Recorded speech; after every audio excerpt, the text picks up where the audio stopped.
think about it, make your decision, and then think again. Two traders, Darren and Walter, pull back the curtain on profitable trading systems, consistent money management, and profitable psychological triggers. Welcome to the Two Traders Podcast. Welcome to Two Traders Podcast. Walter here. I've got Darren on the line. Hi, Darren. Good evening, Walter. So we're going to talk today about the simplest way to improve your trading. Now, I'm really interested to get your thoughts on this, Darren. And would you like me to go first, or you want to go first? Let me go first, because I've got some quite sort of short, punchy ideas on this. And okay.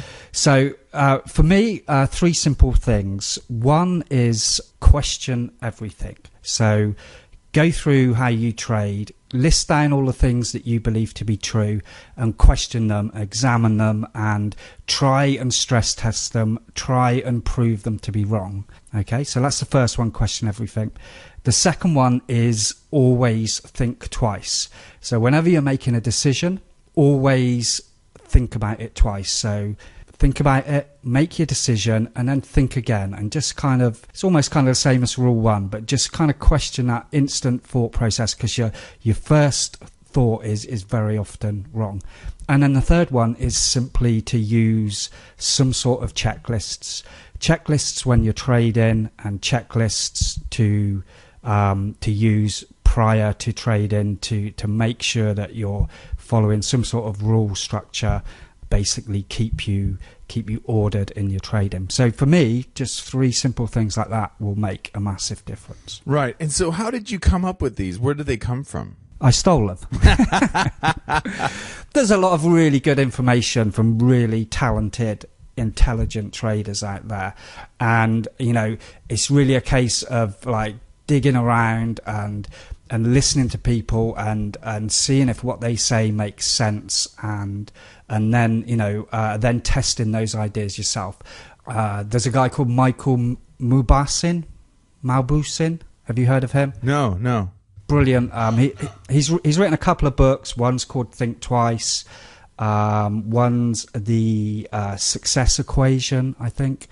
And, you know, he just explains very simply how to be, you know, a good investor, a good trader. So I've got a lot of ideas from him, Denise Shaw as well.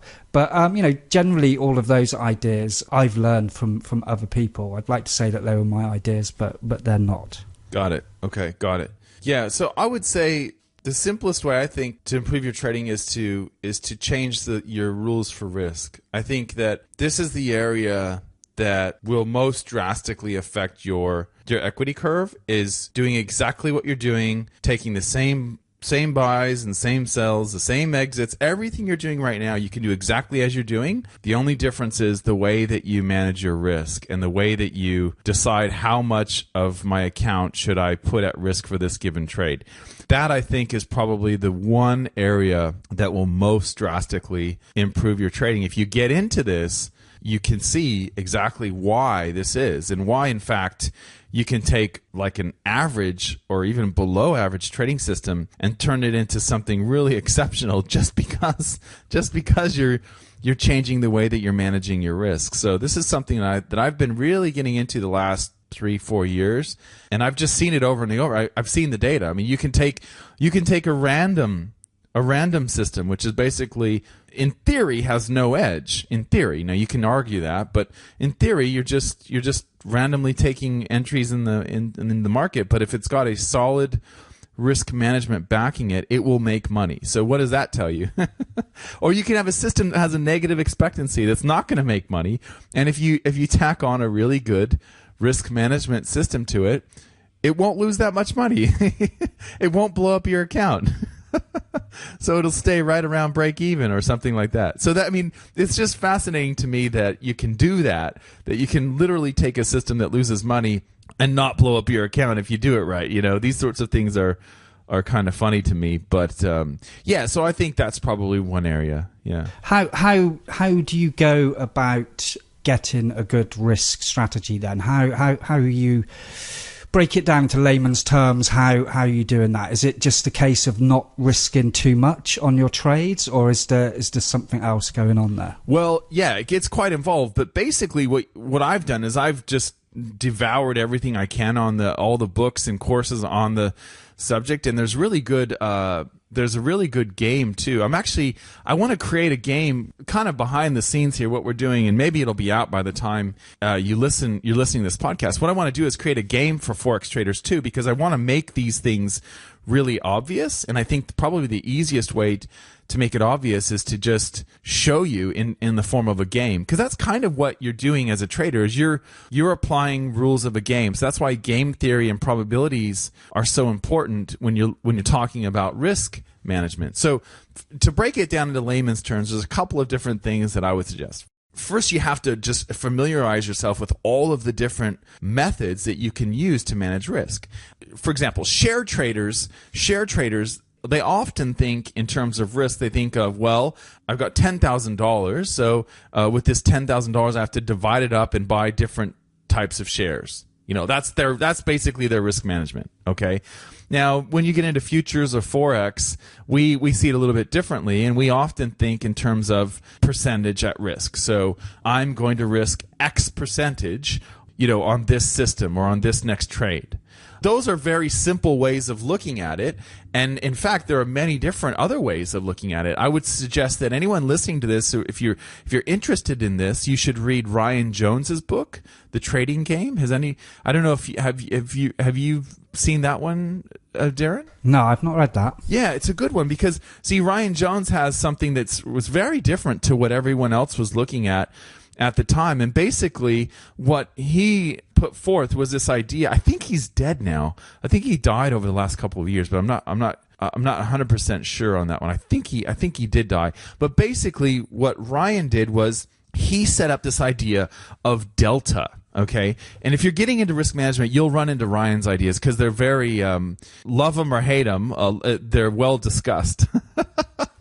Ryan Jones' idea. So he came up with this idea of delta. So whereas when you're using what's called which most futures traders and Forex traders use, it's called the fixed fractional method, which is basically you're saying I'm going to risk 1% on every trade, or I'm going to risk 2% on every trade, or whatever that amount is. That's the fixed fraction that you're risking. Ryan's method is called the fixed ratio. Okay, so I'll give you a concrete example. So what Ryan did was he, let's say that you have $10,000 account, okay, and you're risking, let's say you're risking 5 mini lots. Okay, so you're risking 5 mini lots on your trades, and you've got a $10,000 account. Now, as soon as your account goes up 1 delta, and delta is something that you get to define, then you will up the increment. And so there's two variables here. It's increment, which is how many more positions are you going to take. So in the case of this account, we're taking 5 positions in the beginning. We've got $10,000. And then your delta is how much does my account go up before I start adding more positions. So if your delta is $1,000, then as soon as you get to $11,000, your increment kicks in, and now you're able to take more trades, right? So you're taking 5 contracts when you're at $10,000. You're still taking 5 mini lots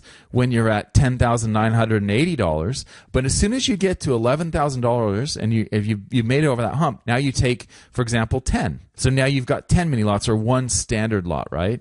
So that's kind of how Ryan set it up. Now people will argue against Ryan and say, well, that means that your risk is varying, and it's true.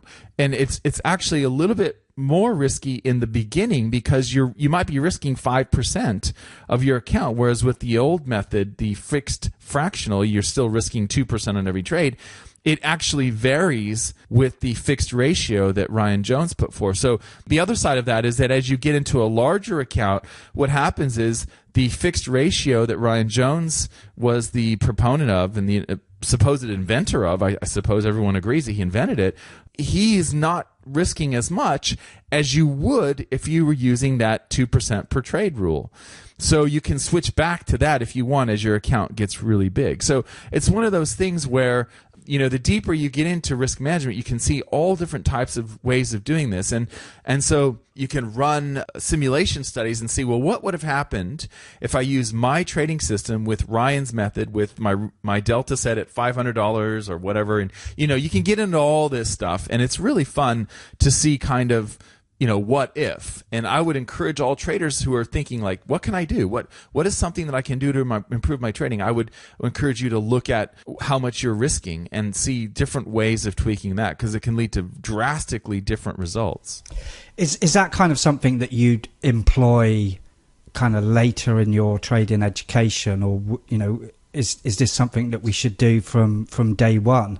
Do you think it'd be better to start with like a simple fixed percentage idea, and then get a strategy that kind of works, but you want to improve the performance of that strategy, and then sort of start looking at these ways of playing with risk? Yeah, I think so. I mean, look, I think it's a natural progression. I really do believe that we go from, as traders, typically everyone's different, but typically you can always find someone who doesn't fit this mold. But I think that typically we focus on the entry, then we move to the exit, and then finally we get into psychology and risk management. I think the last sort of phase of trading is sort of psychology and risk management. In the beginning, it's all about finding that perfect entry, getting your win rate up, right?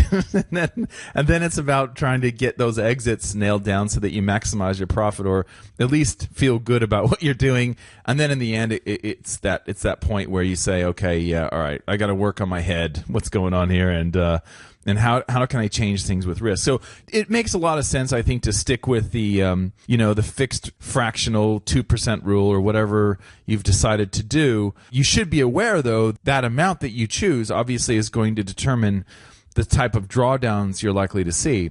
And that's one thing that people don't link up. They think if I'm risking 1% versus risking 2%, I can just get to my target twice as fast or whatever if I'm risking 2%, or even faster than if I'm risking 1%. Well, of course, you're also going to change the drawdowns that you experience as well. And you have to become aware of that.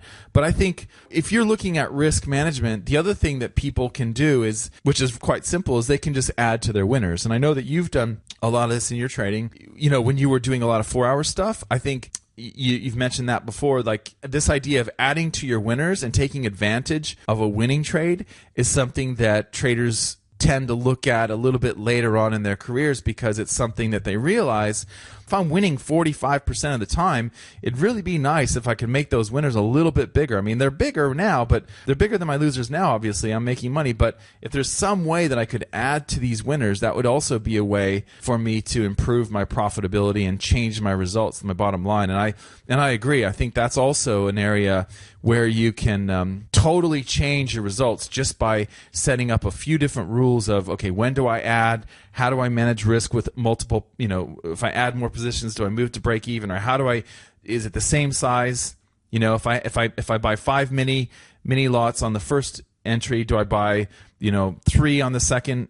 When I'm adding, do I move to break even on those 5? Or how do I manage all that? So all those sorts of things that you can work on are not really related to your entry. They're not really related to your exit. They're just sort of that risk management aspect of trading that's often neglected. And I think that that's an area that you can definitely improve. And if you're humming along with your system, you're feeling really good about it, this is an area that you can definitely work on and see some fairly significant results. What are your feelings on this idea of, like, rather than having a kind of binary system where you're either, you're in the trade or you're out of the trade, this idea of kind of making it where you place a part of your position on, and then if the trade moves in your favor, then you add a little bit more, and so on and so forth. What are your feelings on that? That's kind of what you're saying about adding to your position, but generally when I add to my position, I've already got a whole position on, then I'll see another valid setup, so I'll add a second position, rather than sort of breaking my initial position down into smaller pieces. Yeah. I think it's a lot like, for me, I think it's a lot like exits. So the way that I look at exits is, you don't have to choose. You don't have to say, okay, I'm going to go for a 2-to-1 target on my exit, or, oh, I'm going to go with a trailing exit here. Well, you can choose both, right? You can do both. You can have a 2-to-1, and you can also have a trailing exit. So it's kind of like, I'd like to have an exit that's 300 pips away, but it'd be really nice to have an exit 700 pips away. Well, you can also use both, right? And in that way, you may not hit them both, but at least you allowed yourself that opportunity if the market does give you more profit. And I think the same thing can be said for what you just talked about when you're adding positions, because the way it's kind of like in your strategy that you're trading now, you have built into it additional positions, but like you said, you view it as a new signal altogether, because that's what it is really. It's a new signal, but you just happen to have another trade that you took earlier in the same direction, and you're presumably you're still riding that original trade, right? Yeah, well, I've always felt that it didn't make logic to me where traders would ignore systems that happened whilst they were already in a trade that they hadn't TP'd, because essentially it's the same signal, and somehow because you're already in a trade in profit, the new signal should be left. And that doesn't make sense to me, because I mean, essentially what is happening is things are going your way, your signals are proving to be right, another one's set up, and you're going to leave it.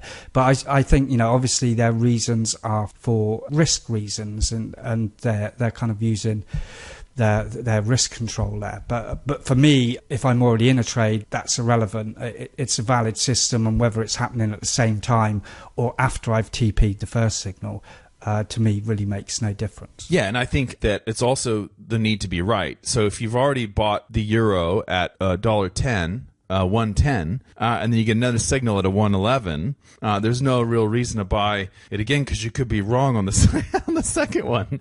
And it's the same reason why you've built up all this psychological energy that you've sunk into this trade, and then you get another signal and it's like, I can't deal with this. It's the same reason why when you get a trade and you're in the trade, and then you get an exit signal and you're out of the trade, and that exit signal happens to be a reversal signal. So let's say that you sold the euro, and then you get an exit signal. You get out of the euro when it happens to also be a buy signal on the euro, and you don't turn around and buy there. A lot of traders won't do that because they were right. They took a trade. They were a winner. They made money, and now they don't want to have this this other opportunity to be wrong again. And they've sunk all this energy into that first trade, and the second one is like, and also they could be colored. They could be seeing the market from one point of view, and they think that it's only going to go in the direction of their winning trade that they just closed. So there's a lot of different issues there. But I think that one of the reasons why, and you touched on this, one of the reasons why traders don't want to add to positions is because they don't want to be wrong. It could be related to risk as well.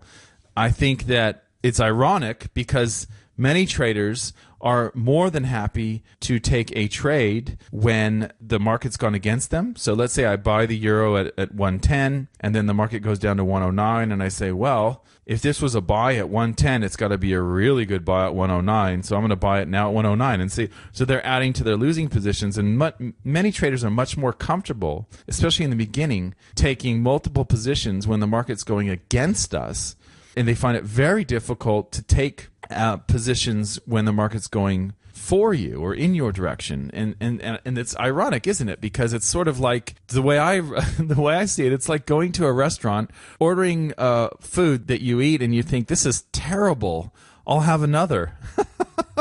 Can I get another one, please? It's the same sort of logic, isn't it? Where you would want more of what it's not really working. So yeah, I think we're built psychologically to not want to add to our winners. And I think that it's one of the reasons why successful traders are able to get around this bias. They're okay if they get stopped out at break even when they add a new position. They're okay if the trade doesn't work out, especially if you've got different strategies applied to the same trade. Maybe you split that trade up, and maybe one of them has, you're taking the same trade twice, and one of them has a hard and fast profit target, and the other one has multiple positions that's added, or a trailing exit, or something different, just meant to take advantage of a longer move or a further move for you. So yeah, I think that definitely risk is an area that I would suggest that, for me, is an area that I would suggest that traders can really can improve their results quite a bit. And the thing is, you don't necessarily have to do anything different. You're doing the same thing. It's just the way that you're managing your risk. Yeah, it's an area of trading that I haven't really delved into, and it's probably something that I should look at myself, and that point about people adding to losing trades, I agree with you on that. I see it all of the time. People are really very comfortable with having no stop loss and just adding to a trade that is stepping down further and further away from their take profit, and it's really weird, and it just kind of highlights that fact that if something feels comfortable in trading, if something feels good, then your warning lights should come on, because generally it's the worst thing that you can be doing. Yeah, I agree, absolutely. So let me ask you this, Darren, about the checklist thing, because let's say that you're a person who's a little bit disorganized, a little bit scattered, and maybe kind of like a creative type, right? so you don't do well with like procedures and checklists and things like that. So what can you do to set it up in a way so that you are taking advantage of the power of a checklist or something similar to that?